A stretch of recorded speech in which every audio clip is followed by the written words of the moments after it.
Namaste, angels. This is the weekly general reading for the period of Sunday, the 2nd of May. The 2nd of May. It's hard to make that transition sometimes, right? And to start talking about like the new year, the new month. Anyway, it is the 2nd of May through the 8th of May. And with the dice, we're beginning with romantic dinner, try again, and cocktail. Romantic dinner and cocktail go together. Try again could be like a first date that didn't go well. You're going to try again, or maybe you're trying again, reuniting with somebody, or you're trying again in terms of yourself, like getting out there and introducing yourself to new people. We got try again. So I too will try again. I'll put that one back, and then I'll see what else we can come up with. We got massage, and we got buy shoes. Maybe for the romantic dinner. Spirit says it's 50-50. So something could go either way, or is about give and take, balance. The cards will begin with the Page of Swords. This could be about Mercury. This could be about Venus. I talked about them a lot last week, particularly in the moon reading, because that covers a period that's longer than a week for me, usually like at least 2 weeks. And both of them this week enter Gemini, which they both rule. So that may be why this page is showing up. The page, if not Mercury or Venus, is potentially a Gemini, Libra, or Aquarius, or someone like into those traits or attributes. It could be about information, news that is coming in for you, and then it will require you to, like as the knight, to take some sort of action if you're willing to, if you're so inclined. Maybe with regard to a relationship. Doesn't have to be romantic, but very, very possible, especially since the dice started out romantic too. Okay, we got the Two of Cups also upright immediately behind the Page of Swords. And the Six of Swords. So the worst is behind you, and you're moving toward a place where things are better. Maybe better than you could have ever imagined. And it's like just an explosion. Positive one, I think. Also, something could be going on with somebody's job. Something literally could happen at the job. Not necessarily fire, but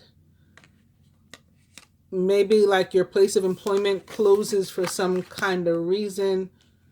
Like New York, they're talking about reopening more. Like our mayor, I don't know if it's going to happen yet, because the governor has to weigh in, and people have to weigh in. But our mayor said that New York City will be fully open as of July 1st. Like everything will be 100% open. This is giving me something's happening at somebody's place of employment, possibly in a literal sense. It could be fire somewhere. Of course, that's not going to be for everybody. And for some, I think this tower is associated with the relationship, and again, maybe it is something that you could have never imagined in a good way. But then we have the Four of Swords also following the Knight of Pentacles, and the Four of Swords can be about a break, or like you're off from work, and maybe you're off from work not because of a choice, but because again you're unable to physically go there because of something that's going on.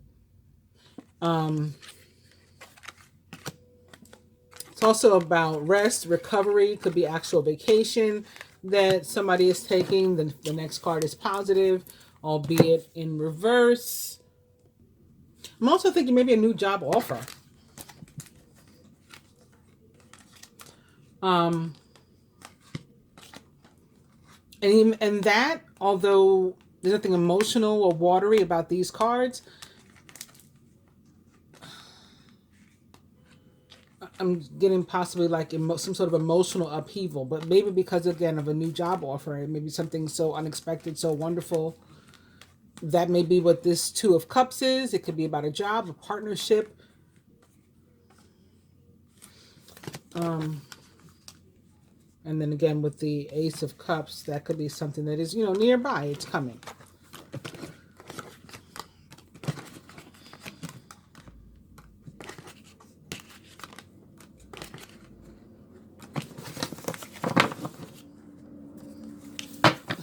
So funny when I do that. So I threw them all like randomly into the deck, and then I open right back up to the Four of Swords again.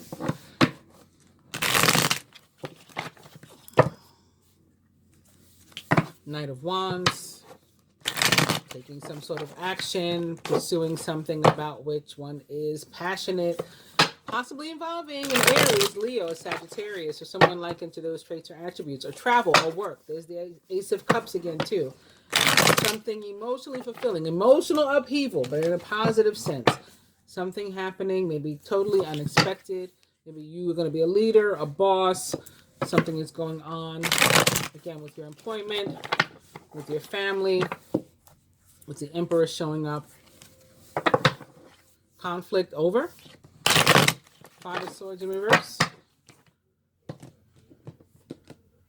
Which would make sense because we also had the Six of Swords upright with our cards. And again, that means the worst is behind you. So you're leaving the foolishness, the bullshit behind you. Moving on to better times. I see peace. I see rest. And look, speaking of the Six of Swords, here it is again. It's no longer upright, but it is now our overall energy in reverse. And behind it is a very positive card as well. Card of healing. All this is like healing, restoration. Queen of Cups, so Page of Cups, High Priestess, a lot of water, a lot of psychic energy. Let's see. I'll share with you now something about this week is giving me like Harley Quinn feels. I don't at all know what yet. I have no idea. I'm going to put these here for a second. Let me shuffle the other ones in front of you too. Begin with the Chariot. Next card is the Ace of Swords. Chariot is a card of victory, success. It could be representative of that water, the Queen of Cups, the Page of Cups. Maybe a Cancer that's important to you. Chariot is a card of victory, movement, travel, success, an important achievement, self-discipline, and willpower, public recognition. So that may be what's going on. Somebody may be moving. Maybe they get their own home.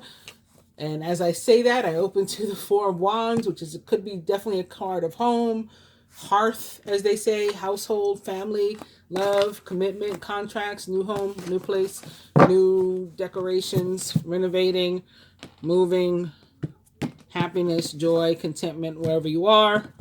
Maybe home is where the heart is, all that kind of stuff. Yeah, but it's giving me something's giving me Harley Quinn, and she's like a female villain, right? She's not like a superhero. So maybe I don't know.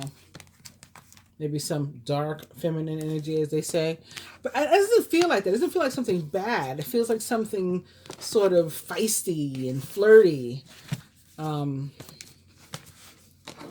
adventurous. Also have been feeling something about like holding a space, and that may be what the Four of Wands is about too. Like holding a space, not necessarily for someone, it could be for something in your life, or preparing a space. So it could tie into all those things that I said we may be feeling pushed to do with the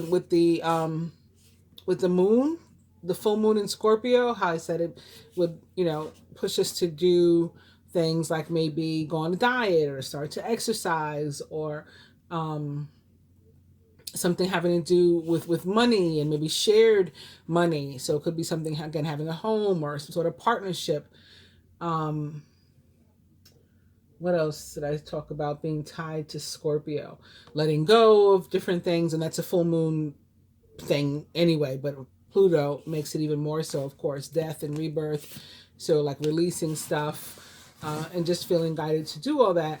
And if we actually follow through with those things, that would sort of prepare an atmosphere, a space for someone or something that's going to be able to come in right at the right time. I remember one time my girlfriend all of a sudden started like remodeling her house. I think she was prompted, she had to, because she had a flood.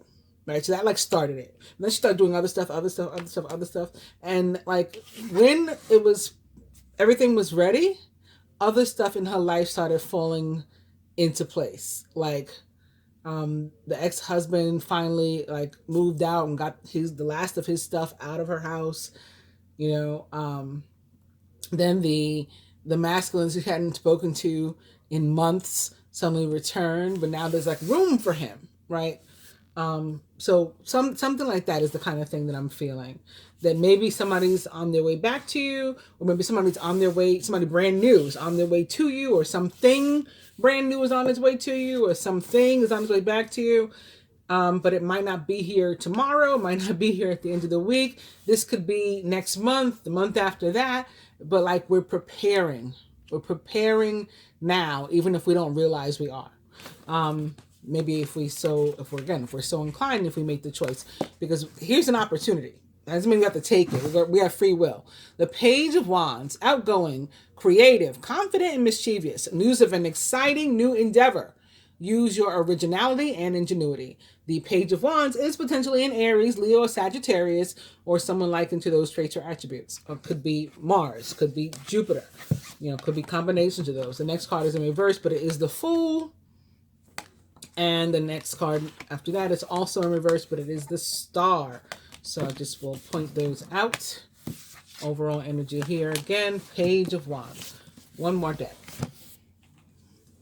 So, this is the divine, Keepers of the Light Oracle. Beginning with the Holy Amethyst, divine alchemy. Move beyond current challenges. Focus on what you desire. So, I think that may be tied into it, bringing things in, right? Manifest, pulling something in, even if, again, you don't realize it. Behind her, we have Mother Mary. A lot of purple here. Got interrupted by this blue. A lot of purple. Purple gives Aquarius. Star represents the sign of Aquarius. The Fool kind of does for me too, because the Fool is about like leap of faith and freedom and independence, like running and doing your own thing. So maybe this is Aquarius energy coming up. You're starting a new adventure. Run free and take a leap of faith. It might have to do with an earth sign and or with finances. Page of Pentacles immediately behind that. Page of Pentacles is cheerful, reliable, intelligent, and mischievous. A wonderful opportunity related to your work or education, such as a promotion or a scholarship, is coming your way. I said possibly like a new job, right? For somebody, seize this chance to learn something exciting or to start a more rewarding and uplifting career. So that could definitely be happening for somebody. And it would require you to like jump at it, take a leap of faith, take advantage of this opportunity that comes your way. And it probably is something for which you've, prayed, or something you dreamed about, something you hoped for. It's on your bucket list. It's an accomplishment. It's a goal you've been trying to reach, all those sorts of things.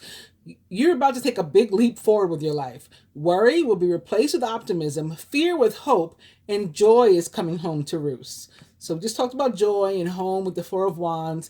Both of these cards speak of a leap, right? A leap of faith, a leap toward happiness, leap forward. So very, very positive, and again, very, very Aquarius. As are these, because of the color purple. Color purple is about independence, freedom. What else am I getting from this? Well, let's read about Mary. Love and peace. Let go of the need to be right. Choose peace. Mother healing is possible at this time. Soul expansion. Your consciousness is expanding. You understand the connections between all things. And Lady Portia, divine order. Do what you feel is right. An important lesson is unfolding. Lady Portia, actually, purple is also representative of the seventh ray, the violet ray, the seventh chakra, the crown chakra.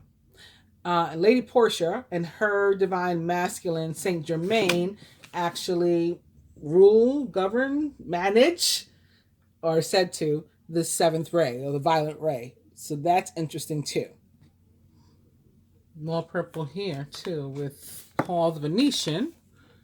Experiencing grace. Share your gifts with grace. Waves of inspiration and love are coming to you. Very nice.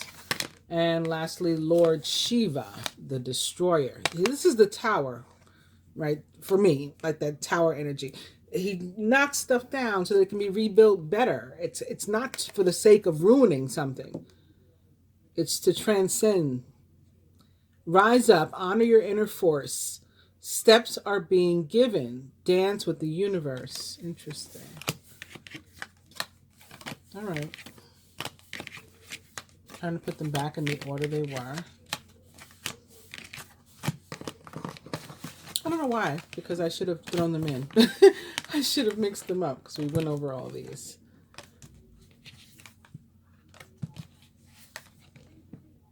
Venetia and Lord Shiva. It's another Mary in more purple. Mary Magdalene, teacher awakens. You have something important to share. Follow the inner call. Don't let anything stop you. And the divine director. Intervention and purpose. Divine intervention is occurring. Know that you're being guided. Happiness is your purpose. This is the last one. Yes. Cthulhu, cloak of wisdom. You already know the answer you seek. Trust what you know. So purple is a card of like psychic or spiritual awareness too. The next card is in purple, but it is upright. It's Isis, magic manifesting. So this is about your dreams coming true. Your dreams, visions, and goals are becoming reality. Stay focused. Got back into the purple. Joan of Arc, voice of truth. Stand strong, focus on your purpose. Release the fear of persecution and speak your truth. I was thinking about that too as I started this reading, the fear of persecution. And I had pictured like Muslims, you know, how they just could stop anywhere for their prayers. Like if it's time for them to pray, they will throw that cloth down on a New York sidewalk if they need to and get on their knees and, you know, say their prayers. No concern for persecution. But that was like a little vision I had as I was starting the reading. I'm seeing all these other purple cards as I'm doing this. I haven't mentioned them, but I don't know if you guys saw them also. As I say that, here's another one. It's Kali Ma, facing fear. Major spiritual changes are unfolding. This is your chance to soar. I'll do one more. And it too has a purple border. It's Diana, focused intention. Think about what you desire. Set your sights high. Expect the best possible outcome. Diana. Let's cut. Oops.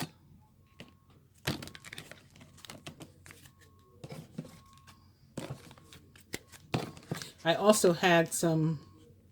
it wasn't a vision or anything, but I guess experience is the best word, that I believe was meant for me, but might extend to other people. So, like, my favorite song of all time is Kiss from a Rose by Seal. Like, you know, just any year, any decade, all time. And I was in the car with my youngest the other day, AJ, and we're, you know, we're listening to all kinds of stuff. We listen to all kinds of music together. And I had just changed the station, and I stopped at it. And I said that. I said, "Oh, this is like one of my favorite songs." And she's like, "Yeah, I know," of all time. And she's like, "Yeah, I know." And she said, "We're hearing it a lot lately. It's been really coming on a lot." And I said, "You're right." Like, even she noticed that after years and years of not hearing it at all, we're hearing it like every other day or something. So it got me to thinking about if it meant anything. So remember a couple of weeks ago, I was talking about people that may have been like addicted to you. And then once I said that, it jogged my own memory about my own experience. And I shared with you that I had an ex that used to say, like, you know, he was addicted to me. He didn't like it. He didn't like the feeling of being addicted. And there's like, I felt that was the message from the Seal song for me, because there was a line about that. there's so much a man can tell you, so much he can say. Like, there's no, like, he doesn't have the words. He doesn't know what to say. He doesn't know how to approach it. But it's still letting me know, like, you remain my power, my pleasure, my pain. Like, there's still a connection there. And he says to me, you're like a grown addiction that I can't deny. Won't you tell me, is that healthy, babe? And I think that he was like very paranoid that it wasn't healthy. And so that's why it bothered him so much. Like, I'm addicted, like, I have to get away from you because that's not a good thing. And maybe it's not. Maybe it was codependent. You know, it's possible. But I felt that that was like the message or a message that was coming through to me. And then I started thinking about the part that said, but did you know that when it snows, my eyes become blind and the light that you shine can't be seen? Now, of course, I consider myself to shine light. And then he's saying you can't see it, like that maybe that something came between us, um, because he was blinded from it. But I don't think it was negative thing. I think because snow is positive and snow is very spiritual.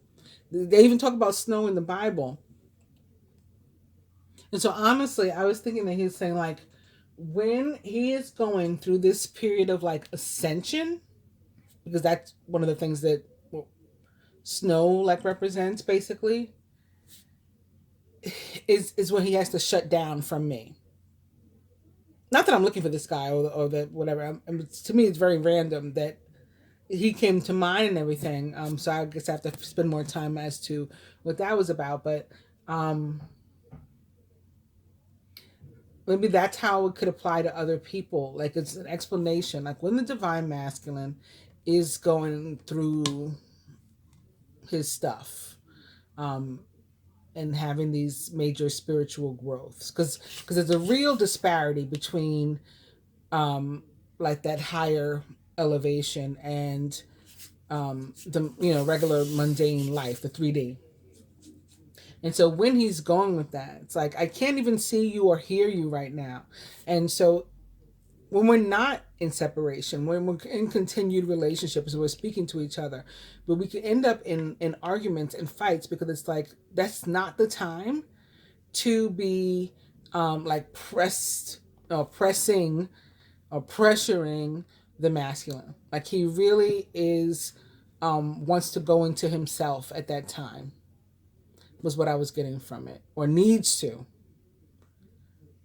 Did you know that when it snows, my eyes become blind? The light that you shine can't be seen. So it's not like you're bad, you're negative. He's saying that you're light, but I can't like deal with you right now. I'm blind to that. I'm dealing with this other thing. I'm dealing with the fact that it's snowing. But snow is positive. So, do with that what you will, if anything. um, yeah, and I'm going to continue to try to see what else I get from it. But there is a reason why Kiss from a Rose keeps coming on the radio, or why I keep hearing it. And I have a witness. So our card this week that's going to most directly represent us is the Six of Cups. So we've got 2 sixes so far. Overall energy of the Six of Swords in reverse. Now we've got the Six of Cups in reverse is the card most directly representing us. Surrounding energy is the Eight of Cups upright. Work and finance is the Queen of Pentacles. Well, that's appropriate. Love and relationship. Very nice. The Four of Wands is back. Physical health. Four of Pentacles in reverse. Spiritual health. Page of Wands upright. I'll put this Six of Swords here in the middle. And we'll just make sure that everything is in frame. Wait, let me clear that up before I go any further. So I'm not trying to block my blessings. When I said I don't know why this gentleman came up. If he's meant to return to my life, I'm open to that. I want to be clear. I'm saying like if you love someone, set them free.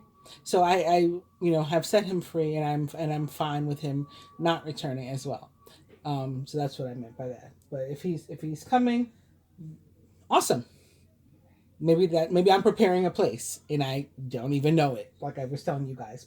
All right, so anyway, let's move on. We're starting with the Six of Swords in reverse. That is our overall energy, and generally, the reverse Six of Swords tells us that we may like have to make some sort of decision soon. We may be having discovering new things too, or having like revelations, which the Tower can also be about, and the Four of Swords can be about decisions. So we just saw the Tower with the Four of Swords immediately behind it. So the Tower can be the revelation, like, oh, okay, I get it now, and now I have to take action by making some sort of decision.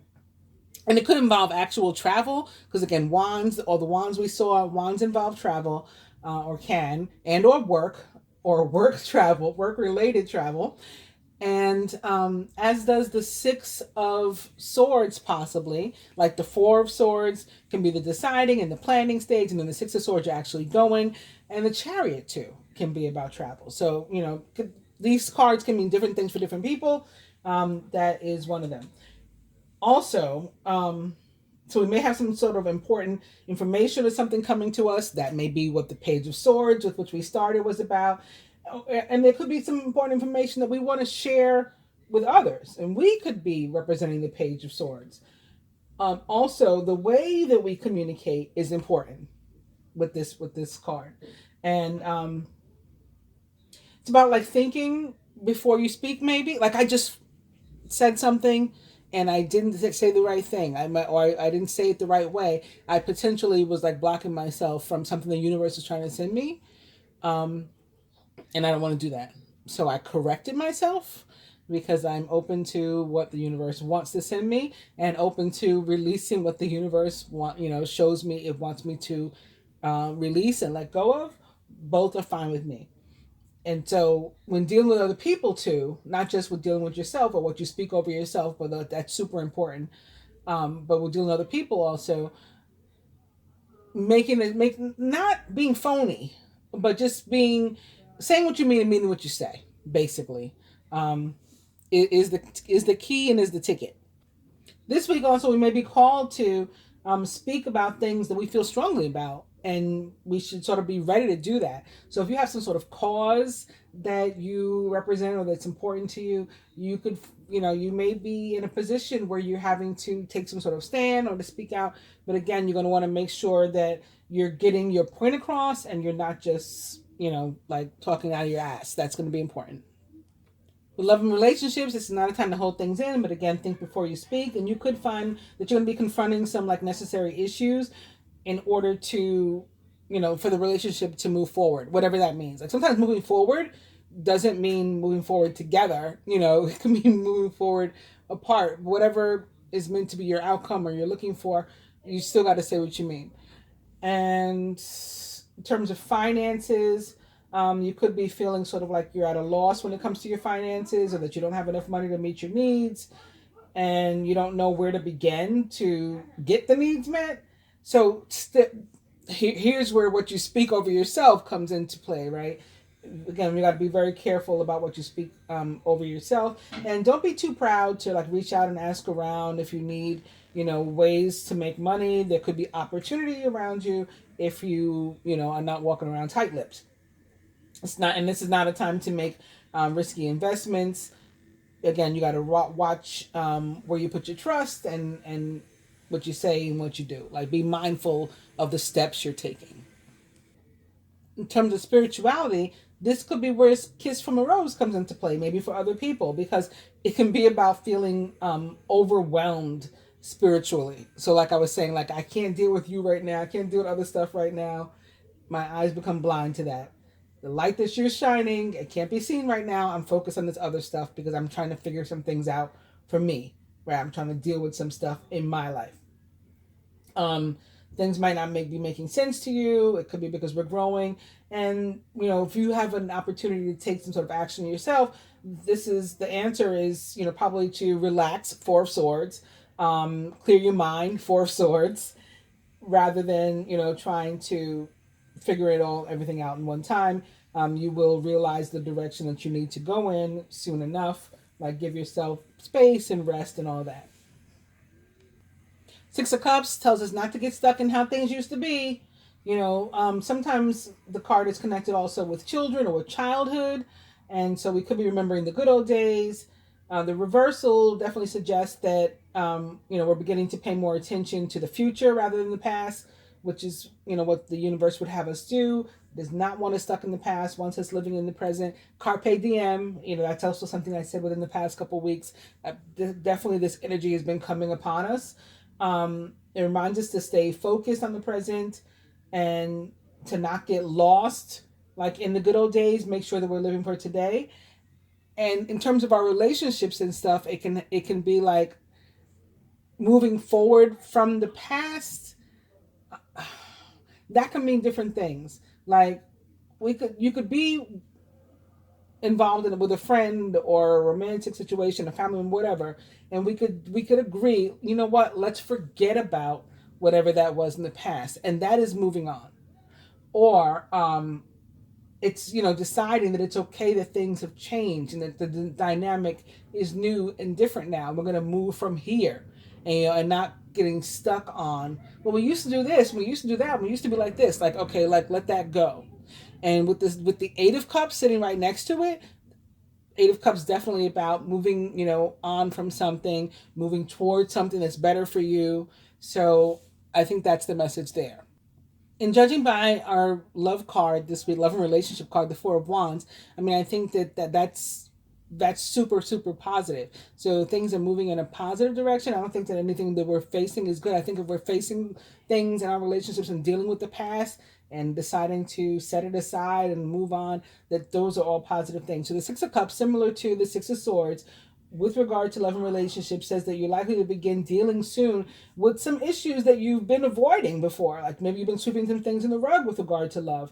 If you're in a committed relationship, things that you had avoided together, maybe to keep the peace, keep harmony between you, may surface and they need to be dealt with. And like that's going to be the way to keep harmony, is by facing the facts, facing the truth, dealing with it and moving on, not by keeping it festering under a rug. If you're single and looking for love and relationship, the time has probably come to look at yourself and and what you're doing or not doing to bring love into your life, because it doesn't just like fall out of the sky. So these are the things you're going to want to take a look at and maybe put some effort into. In terms of work, this card can be about like the honeymoon being over, but I don't think that's the case this week with the Queen of Pentacles, which is a really wonderful card in terms of work and finance in that position. So not worried about that. I think it is more tied to our relationships, which makes sense since we also began almost immediately with a Two of Cups too. So, it's like we started out with relationships. In the dice too, we started out with romantic dinner and cocktails and things. So moving on to the surrounding energy, again, we're dealing with these things, we're facing things, we're communicating something, saying what we mean, meaning what we say, probably, again, with our surrounding relationships, whether romantic, just a love interest, but maybe not a mate, a family member, a child, a parent, a sibling, a friend. I don't think it would be like a random friend. It would be like a close friend, like our closest one-on-one relationships, most likely. Also, similar to how the Six of Swords says like the worst is behind you, the Eight of Cups says like the best is ahead of you. And renewed times, good times, all lie ahead of you.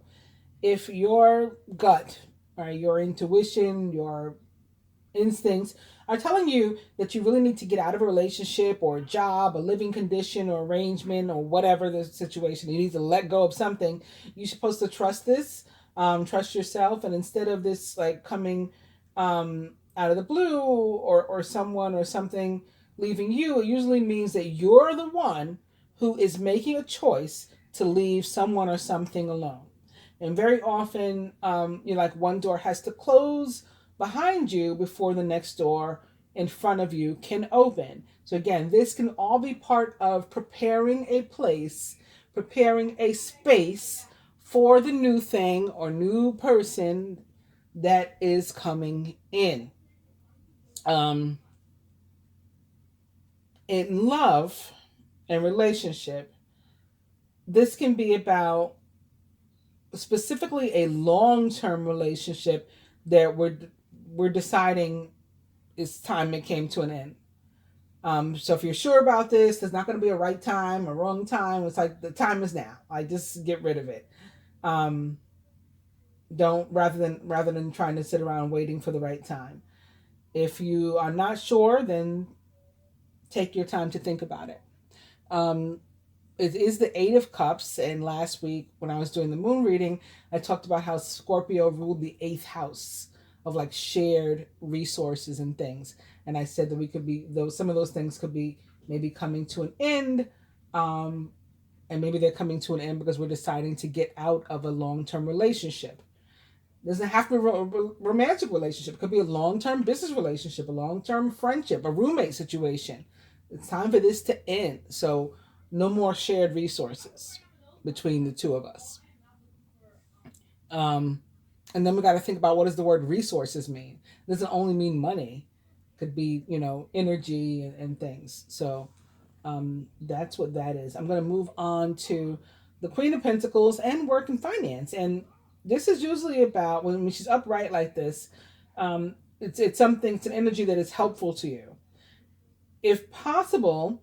It guides you to like bring items from your home or things that would make you, or to purchase items or put items around you in your workspace that make you feel comfortable and at home, like your environment is homey and makes you feel comfortable. That is, the Queen of Pentacles is about preparing a space.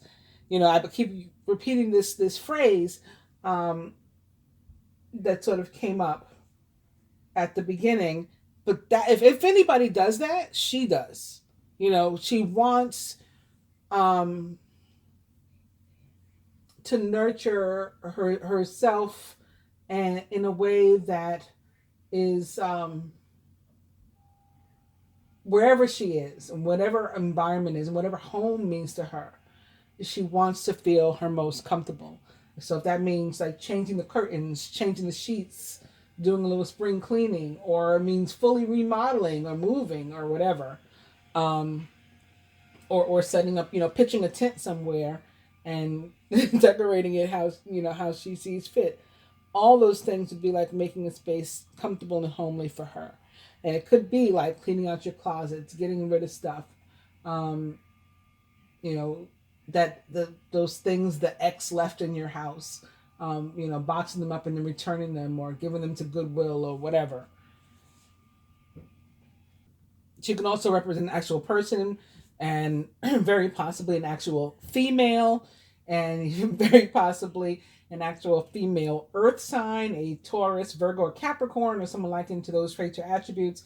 With regard to finances, the Queen of Pentacles is an excellent omen, specifically when it comes to money, too, because again, finances and resources, these are words that can mean other things, but money, Queen of Pentacles, is an attractor of that, and this is about like your money increasing right now, this week or whatever, and don't hesitate to spend some of this newfound, wealth, maybe on your environment, on making yourself feel more comfortable, feel more at home wherever you are. Also, saving is important, but enjoying your life when you have the means to do it. Again, living in the moment, living in the present is super, super important, and particularly this week, apparently. So, last but not least, for at least for this top tier, is the Four of Wands in love and relationship. And when it comes to love, this card, can definitely indicate that your relationship is about to become a whole lot more committed. Maybe even moving in together, getting engaged, getting married, or entering a commitment if you didn't have one. If it was sort of like a casual thing, maybe becoming exclusive. If you're looking for love, it shows that like special events, like maybe somebody else's wedding or party, birthday, whatever, is a good place to meet somebody for you, somebody's really special. So if you get invited to something like that and you are single, you are definitely guided to make it a point to go. Accept the invitation. Four of Pentacles in reverse with regard to health, physical health. So, I mean, this is not an exciting card, but you guys know how I read it. I always say that it's about the need to get rid of something that's in your life that's like, that job that you get a paycheck, but you're miserable there, get rid of it. That living condition, again, well, at least they split the rent with me, but you hate the situation, or the person is a pig and it's filthy and you got roaches because of them, like move, bad relationships, toxic. Well, got this kid in common, so I guess I better stay with them, even though they beat me upside the head. No, no, no, no, no, no. If you're able to get out, because that's sort of like an extreme example, and sometimes people are stuck, legally, the police need to get involved and stuff like that. But if it's not one of those situations, and you're able to leave. You may have been carrying around a lot of like worry, fear about this thing you need to let go, or about your health itself. But we'll find that, I want to say this, letting go of, again, whatever this thing is, and moving forward emotionally, whatever it is, whether it's a thing or a person, a relationship, will in turn improve your health. It's going to put you in a better space and place mentally and emotionally, and that is going to improve your physical too. Last but not least, the Page of Wands and spirituality. So the Page of Wands may be an actual person in your life, an Aries, Leo, or Sagittarius, or someone likened to those traits or attributes. And this can be a very creative time for you spiritually, and a good time for you to actually become a dreamer, and to be inventive and creative, and maybe to play a little bit, to tap in and try different things. You never know what your creations during this time might come to. Okay. And in any case, you should enjoy yourself as these things that you're doing deepen your spirituality and enrich your life, almost by accident, you don't even realize it. So it's similar to preparing a space and not realizing it. Changes in your spirituality just by you delving into new fun things and being sort of adventurous and childlike in that way could be helping you to prepare a space as well. Doing it again with the long reading, I think. Okay, so I wanted to clarify these with the cards that we shuffled in advance from the Keepers of the Light Oracle. Again, we have an overall energy that we're starting with Paul the Venetian and experiencing grace with this purple. Share your gifts with grace. Waves of inspiration and love are coming to you. And I think this even includes the conversation and the truth and stuff. That's a gift to yourself and to another person that you're sharing it with. But you got to do it with grace. We got to watch what you say what you mean what you say, and say it in a way that's not unnecessarily hurtful. Although, be to the point. So the card that will most directly represent us, it's joining the Six of Cups in reverse, which is about probably, again, living in the moment and maybe dealing with some things from the past, facing them, is hope, love, and acceptance. So accepting what is, again, living in the moment and moving on. Love is yours. Recognize your divine worth. Choose loving thoughts. Just keep it moving. Keep it moving. Surrounding energy, joining the Eight of Cups, which is about moving on and moving towards something that is better for you, is Holy Amethyst and Divine Alchemy. Move beyond current challenges. Perfect. It couldn't be a better card. Focus on what you desire. So you're moving again toward the best is yet to come. The best is ahead of you. And that's what you're moving toward. That's what the Eight of Cups is all about. Joining the Queen of Pentacles for our work and finance, we have charity, prayer, and contemplation. Connect with heaven and you shall receive. So this is perfect too, right? It's about receiving, but it's called charity. So I think if you have an opportunity and ability to give, that should also be something that you do too. I never know when to give. There's people that hang around in my neighborhood that are not homeless. They like come to my neighborhood to like work it, to pretend, because they figure like there's people with money there. There's like a huge train station with a big mall in it, and so people are there with money and shopping, and it's one of those kind of areas. So since it's like a hub, a lot of transients, show up. And so like the police, they'll say like, don't give money to anybody. Don't even feed them. Don't do anything. They may be homeless. They may not be. Most of the people in your neighborhood are not homeless. Like, don't give anybody. And that's really difficult to just like ignore people. At least it is for me, maybe for some of us, maybe not for all of us.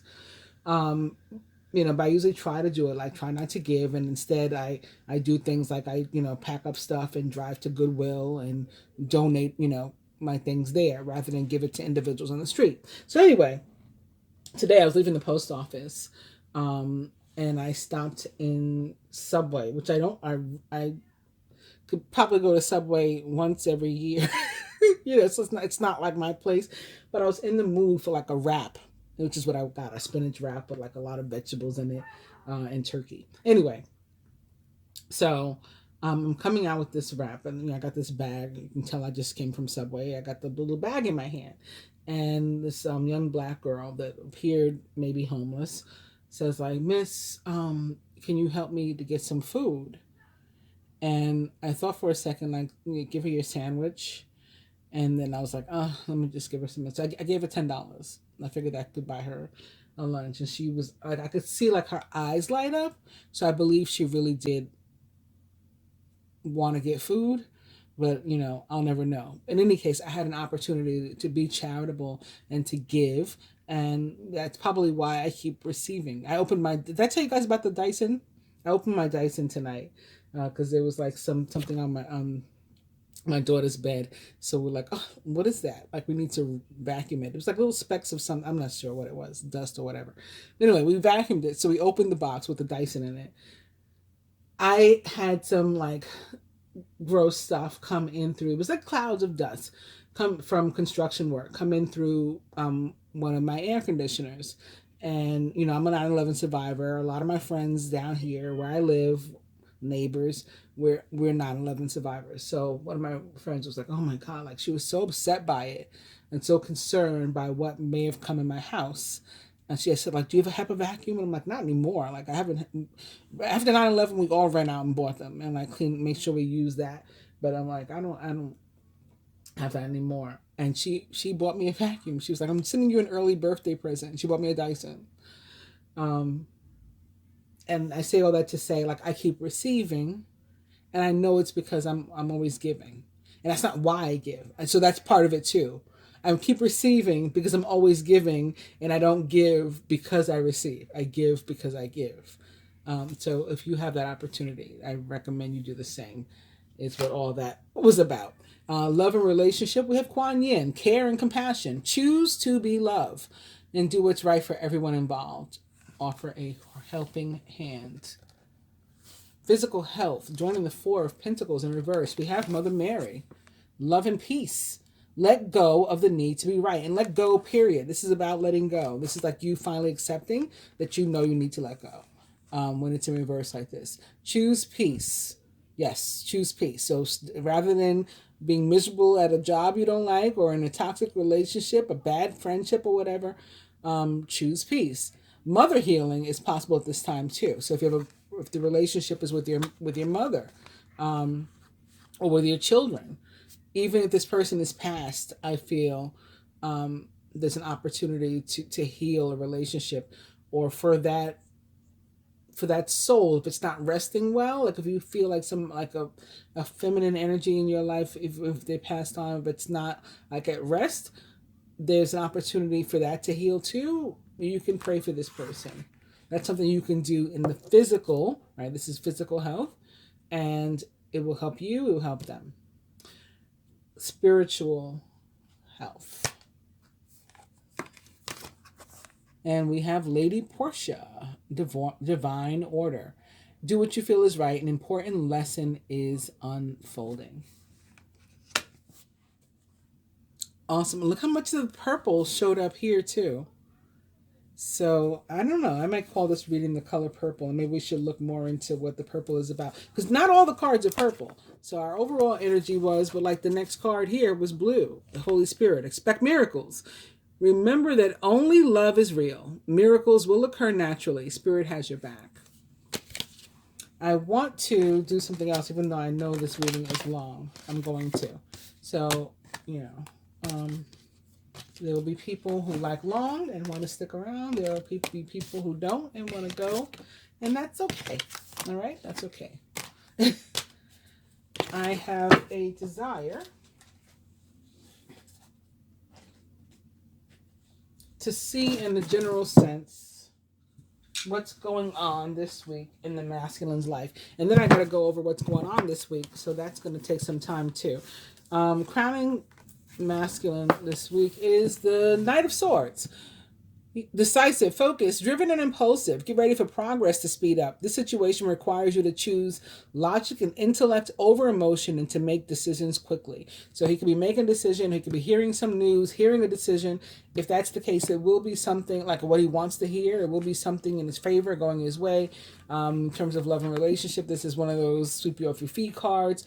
May involve a Gemini, Libra, or Aquarius, or someone likened to those traits or attributes. And it is representing the masculine energy crowning. However, surrounding the masculine, we have the Three of Swords. Sadness is part of life, but you don't have to endure it alone. You may need a little time to heal, but once you work your way through your emotions, you'll be stronger than before. And this could be tied to what I was just feeling with a loss, like possibly of a mother, or something like that, or somebody that had maybe not a loss this week, but somebody that's passed on already. You could be thinking about them. Today's my grandmother's birthday, my big mama. You think I have a memory for like weird facts and numbers and stuff and adding and multiplying stuff in my head? She remembered the score for every game. She was phenomenal, and she didn't even go past the 6th grade. But she had this. She was like a mind, like a whip. Anyway. So it could be that, like, remembering somebody that's passed on. I remember talking to Mary, one of my viewers, friends, supporters, subscribers, and about today being my grandmother's birthday. And she was talking about today being the day that is the anniversary of her ex's passing.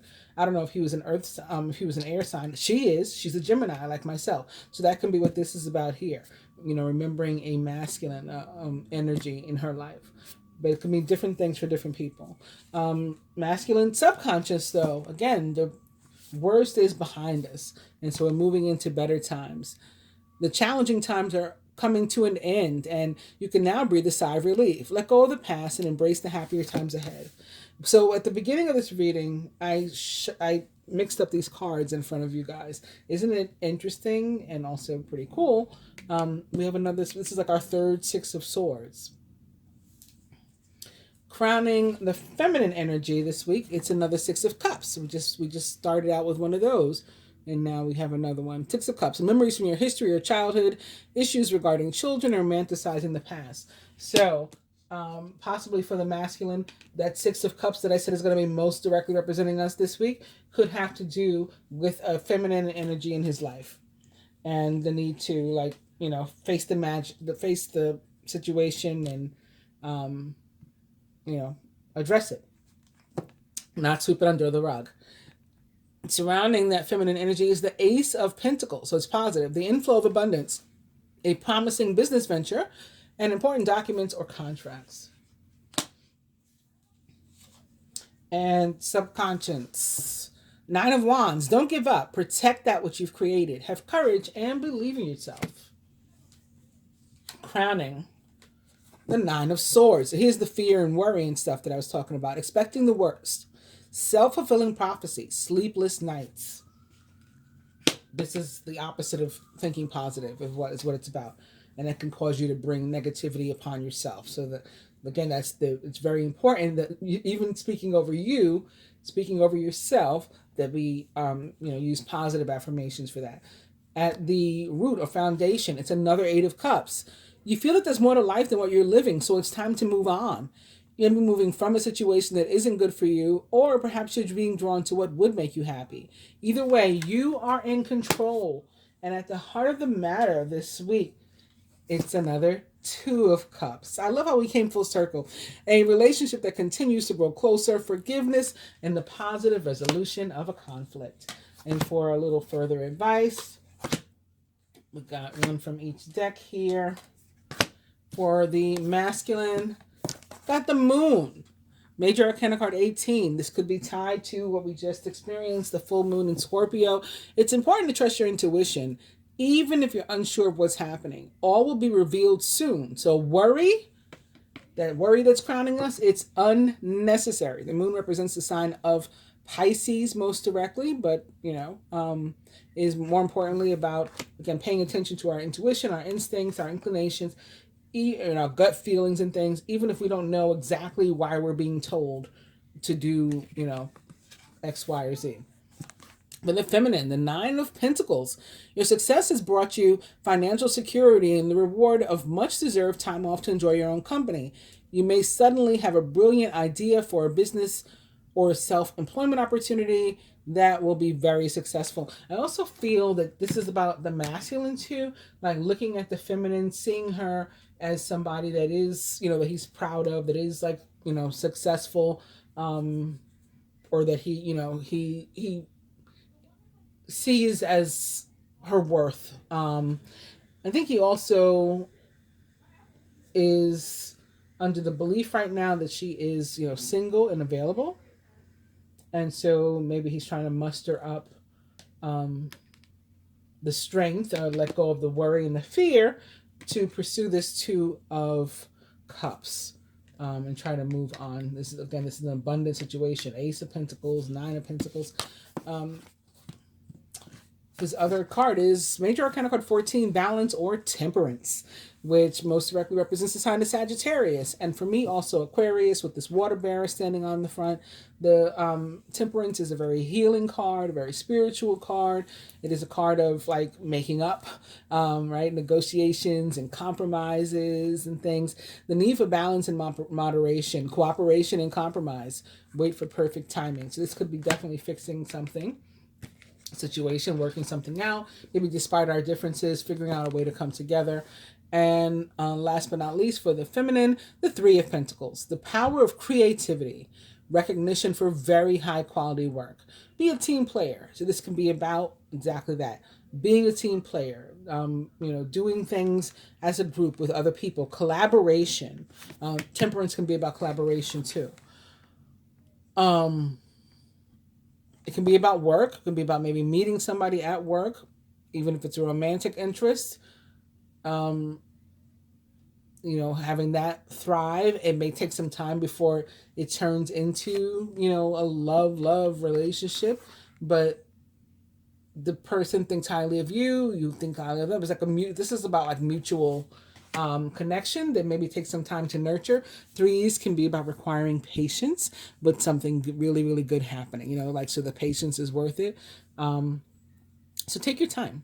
Hope you guys have enjoyed the reading. I'm now going to talk about what is happening during the week. So if you're interested in staying around, please do. And if not, I thank you for being here. Please do like, share, subscribe, comment, all those things, whatever you don't mind doing before you leave. I very much appreciate that too. Beginning with the Christian calendar this week, we have, this is the 2nd through the 8th. So on the 3rd, we have the feast day of Saints Philip and James, the apostles. And on the last day for which this reading is, the 8th, we have the feast day of Our Lady of Luján, the patroness of Argentina. So we'll talk about those two things. Our Lady of Luján, I just went to www.wikipedia.org, and in Spanish, she is known as Nuestra Señora de Luján, and she is a celebrated 16th century icon of the Virgin Mary, the Mother of Jesus Christ. The image, also known as the Virgin of Luján, or Virgin de Luján, is on display at the Basilica of Luján in Argentina. and the feast day of Our Lady of Lujan is celebrated on May 8th. The history of this is that the Lujan image was made in Brazil and sent to Argentina. Tradition holds that a settler ordered the terracotta image of the Immaculate Conception in the year 1630. Now, you know how I am about my numbers. 1630 is the same numbers that make up 613, or 19 if you add them together, but 613 very representative of Mary. And if you like transpose them again, this is talking about the Immaculate Conception, which would be when Mary, became pregnant with Jesus, or was told that she would have a baby, right? Luke 136, so the same numbers that make up the 613 or the 19, 136, is about that very thing. Luke 136 is when the angel Gabriel was telling Mary, like, I don't know why you don't get it. Even your cousin, who is, super old, is pregnant. She wasn't supposed to be able to conceive, but she's 6 months pregnant now. Mary had gone to be with her cousin Anne, Elizabeth, rather. Anne is her mother. I'm sorry. Be with her cousin Elizabeth, who was John the Baptist's mother, to help her and take care of her because she was aged. So basically Gabriel tells her, like, nothing that God doesn't make mistakes. He doesn't fail. So if he said that this was happening, it's happening, and you see it's happening, right? Here's this old lady having a baby. And with that, Mary said, okay, well, I'm the Lord's servant. So, let it be done to me as you say. And that's when she accepted that she was going to have a baby. And that was the Immaculate Conception. So I think it's really interesting that this occurred, or this image of the Immaculate Conception was sort of commissioned in the year 1630. Anyway, it says because he intended to create a shrine in her honor to help her to reinvigorate the Catholic faith in Santiago del Estero, which was his region. Now, Mary probably gave him the inclination, right, through like an energy, the universe gave him inclination. This is the year, this is the time that you need to do this. And it just happened to coincide with, with the Bible, at least the way that I see numbers and stuff. So after embarking from the port of Buenos Aires, the caravan carrying the image stopped at a residence of Don Rosendo Ramos, located in the present town of Zelaya. When the caravan wanted to resume the journey, the oxen refused to move. Now, how exciting is this, right? This is the year of the ox. An oxen, in the Chinese zodiac, like I think of Taurus, right? It is like an earth energy, but it's attributed to water. So it's very interesting in the Chinese zodiac. Anyway, once the crate containing the image was removed, the animal started to move again. Given the evidence of a miracle, people believe that the Virgin wished to remain there, because as long as she was packed up with these oxen, they were going nowhere. They're like, we're not moving. As soon as they took it off so that it could stay there, they said, okay, we're ready to leave. So people took that to mean Mary wants to stay here. And the image was venerated in the primitive chapel for 40 years. Then the image was acquired by Ana de Matos and carried to Lujan, where it currently resides. Pope John Paul II visited the shrine during an apostolic journey. So that was that one. I skipped over the saints. I'm sorry. They were supposed to be first. Saints Philip and James. For this, I went to www.franciscanmedia.org. James, the son of Alphaeus. This is James the Lesser, by the way. We know nothing of this man except his name, and of course the fact that Jesus chose him to be one of the 12 pillars of the new Israel, his church. He's not the James of Acts, the son of Clopas, brother of Jesus, or brother, they have in quotes, of Jesus, and later Bishop of Jerusalem, and the traditional author of the letter of James. James, the son of Alphaeus, is known as James the Lesser, yes, to avoid confusing him with James, the son of Zebedee, also an apostle and known as James the Greater. Philip came from the same town as Peter and Andrew, in Bethsaida in Galilee. Jesus called him directly, whereupon he sought out Nathanael and told him of, quote, one about whom Moses wrote, end quote. And you can find this in John 145 or 19. Like the other apostles, Philip took a long time coming to realize who Jesus was. On one occasion, when Jesus saw the great multitude following him and wanted to give them food, he asked Philip where they should buy bread for the people to eat. St. John comments, Jesus said this to test him because he himself knew what he was going to do. John 6:6. Philip answered, quote, 200 days' wages worth of food would not be enough for each of them to have even a little bit, end quote. John 6:7. John's story is not a put down to Philip. It was simply necessary for these men who were to be the foundation stones of the church to see the clear distinction between humanity's total helplessness apart from God and the human ability to be a bearer of divine power by God's gift. On another occasion, we can almost hear the exasperation in Jesus' voice after Thomas had complained that Thomas means twin, by the way, that they did not know where Jesus was going. Jesus said, quote, I am the way. If you know me, then you will also know my Father. From now on, you do know him and have seen him, end quote. John 14:6 and 7. Then Philip said, quote, Master, show us the Father, and that will be enough for us, end quote. John 1:48. Enough, Jesus answered. Have I been with you for so long a time that you still don't know me, Philip? Whoever has seen me has seen the Father. John 14:9. Possibly because Philip bore a Greek name or because he was thought to be close to Jesus, some Gentile proselytes came to him and asked him to introduce them to Jesus. Philip went to Andrew, and Andrew went to Jesus. Jesus' reply in John's gospel is indirect. Jesus says that now his, quote, end quote, hour has come, that in a short time he will give his life for Jew and Gentile alike. As in the case of the other apostles, we see James and Philip, human men who became foundation stones of the church, and we're reminded again that holiness and its consequent apostolate are entirely the gift of God, not a matter of human achieving. All power is God's power, even the power of human freedom to accept his gifts.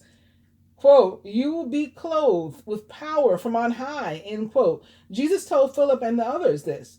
The first commission had been to expel unclean spirits, to heal diseases, and to announce the kingdom. So he taught them how to do this. He wasn't just going around doing tricks by himself. He taught other people how to do it. They learned gradually that these externals were sacraments of an even greater miracle inside their persons, the divine power to love like God. St. Philip and James are the patron saints of Uruguay.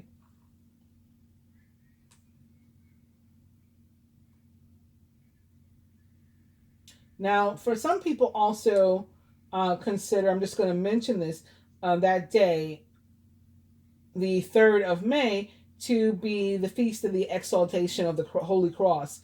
But we talk about it in September, September 14th to be exact. So, yeah, I'm going to wait till then. We'll talk about the Holy Cross in September. Moving on to Jewish celebrations, we continue to count the Omer. So the 2nd will be day 35 in the counting of the Omer. Again, and all week we'll be doing it. The last day for which this reading is, the 8th, will be day 41 in the counting of the Omer, and it has to be counted for a total of 49 days, as we have discussed before. Moving on to the planetary calendar, there's a few things going on that we're going to talk about real quick, and then I will let you good people go. So nothing on the first day for this reading, which again is May 2nd, but on the 3rd at 3:50 p.m., we'll experience the last quarter moon, 13 degrees Aquarius. May 3rd, speaking of 13, at 10:49, which also equals 13 p.m., Mercury enters Gemini, 0 degrees Gemini. May 5th at 1:13 a.m., all these 13s, because 1049 is also 113. Jupiter will be quintile Uranus May 6th at 1:33 p.m. The true node, which is Gemini, will be sextile Chiron, the wounded healer, both at 11 degrees. And lastly, May 8th at 4:51 a.m., Ceres, the asteroid, enters Taurus, 0 degrees. Also on May 8th at 10:01 p.m., Venus enters Gemini, 0 degrees. So these are the things we're going to talk about. We'll do Mercury, Venus, and Ceres, beginning with Mercury. Mercury in Gemini, curious, social, quick-witted. The transit is from May 3rd through June 11th. Mercury, the planet of intellect and communication, has 2 home signs, Gemini and Virgo. When this planet sets up camp in Gemini, a cosmic door is being swung open, helping us to become more clear-headed, objective, and mentally flexible. This is a time when we're encouraged to take in a huge breath of fresh air, Gemini air, and to let curiosity teach our minds how to be young again. It's funny because I just used the term like a childlike, creativity. So I guess that's what it was about. It's about Mercury and Gemini. Mercury is all about facts and ideas and ways to communicate that information. Gemini is an air sign associated with cool detachment and reason. Because of this, Mercury's time in Gemini becomes the ultimate channel for information to flow through. When this power duo gets together, thoughts rush through us at warp speed. I just thought of something about myself again. Not myself. Myself with this thing. When it said Gemini is about cool detachment, like cool as in cold. And I thought about again, did you know that when it snows, my eyes become blind? So maybe when I'm being detached and cold is what that means. Is when he would say, like, I'll fall back. I can't deal with you when you're being like that. Maybe. I don't know. But I just was made to think about it. Anyway, moving on. When Mercury's in Gemini, if it feels like you're being pulled into a dozen different directions or that you're a little more distracted than usual, there's a good chance that Mercury's in Gemini. The combination of Mercury and Gemini means that we will probably be thinking in tangents, never able to follow through with a single thought for too long. Imagine a bee buzzing around inside a jar. That's what our minds are like during this transit. Mercury and Gemini are both into facts and data. Open subjects like philosophy, the meaning of life, and other big picture concerns become less important to us when Mercury moves into this sign. Because of this, talk may come more easily for all of us, even though the truth could be hard to find. If you were hoping Mercury and Gemini might give you the ideas needed to write that original novel or to come up with the next best innovation, don't set your hopes too high. Follow through is not Mercury and Gemini's strong suit. It's more likely that one idea will float into another, which will float into another. Best to keep a voice recorder on hand and to revisit these flashes of brilliance later. So now you see why I talk the way I do, why I'm talking about something and in the middle I stop and I talk about something else and then I go back to something else. My Mercury's in Gemini and my Sun is in Gemini and my Venus is in Gemini. And yeah, I could go on because other things are in Gemini. This goes on to talk about what it means when Mercury retrograde is in Gemini. So I'll save that for when Mercury retrograde is in Gemini because that occurs this year too, next month, or at the end of this month. So moving on to Venus in Gemini, the transit is from May 8th through June 2nd. Venus in Gemini, talkative, flirty, curious. And again, Venus is the esoteric ruler of Gemini, so another ruler sort of coming home. Variety is the spice of life when Venus moves into Gemini.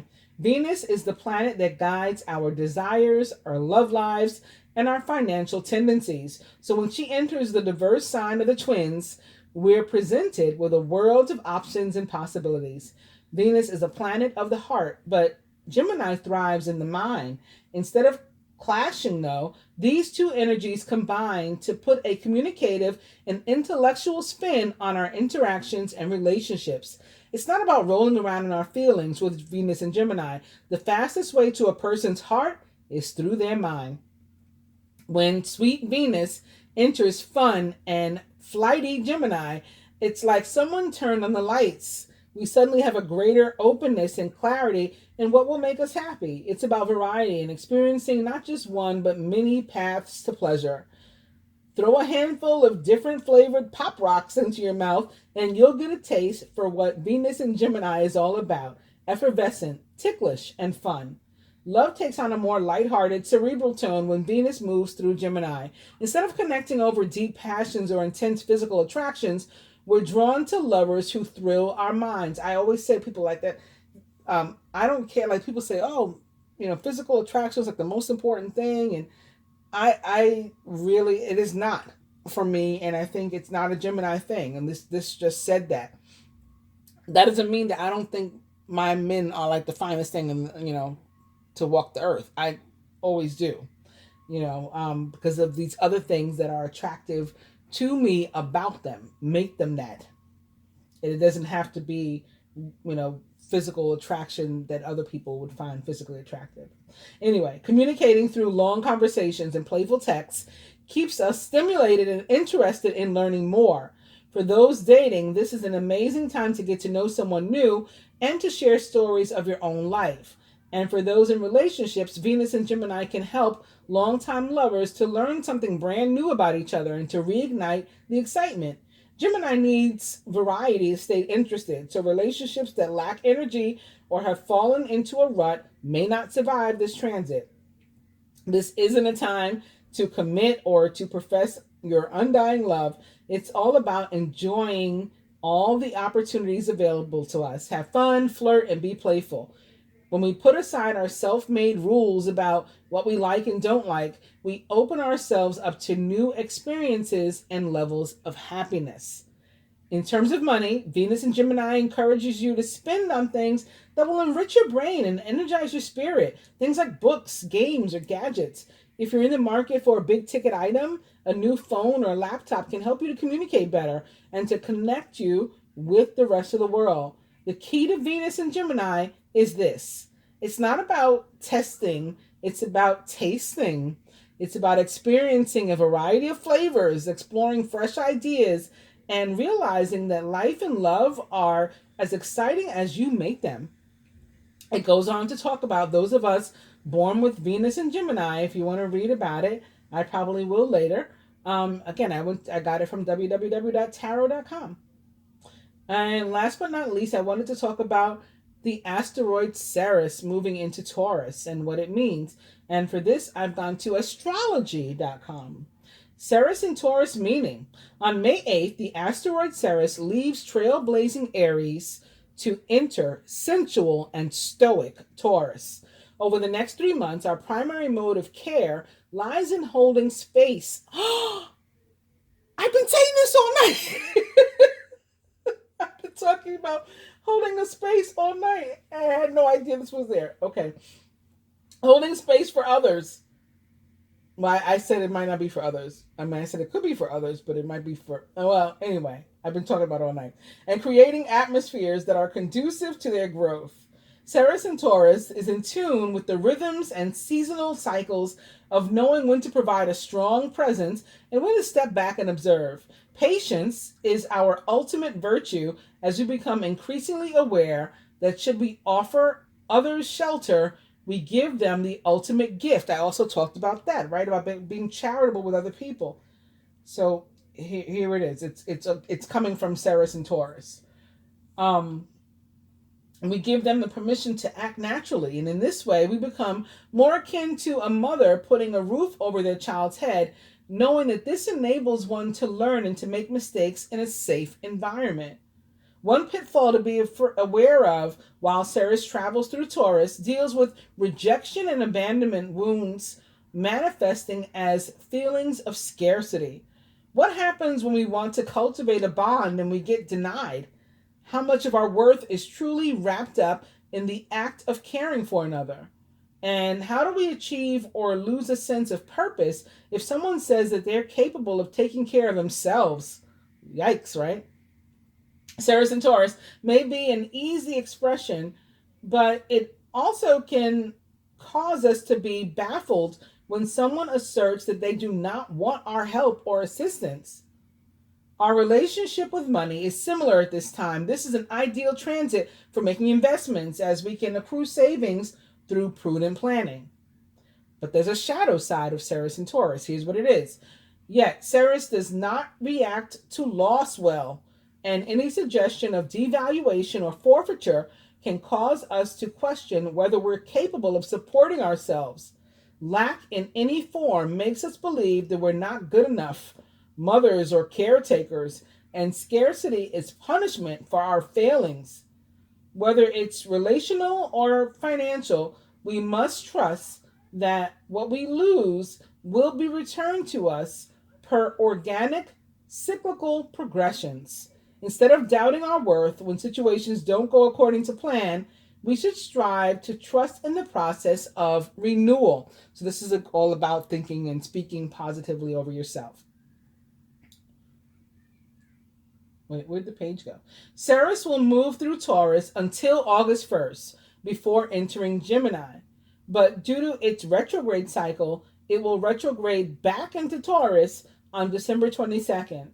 Things or themes that crop up now related to sustenance, security, and sustainability should be noted, as they may reemerge to impact our personal decisions or the cultural zeitgeist at large before the year's end. So this is also something I was talking about. I didn't give it a time, like they just gave it a timeline, but I was saying like something could be starting now, and it's, in a few months is when we'll actually see, it having culminated. And that's it for this week. Again, I hope that you guys have enjoyed the weekly general reading. Thank you for being here with me and for watching. Please do like, share, subscribe, and comment, and come back for the love reading, because I'm going to come back for the love reading shortly. Namaste.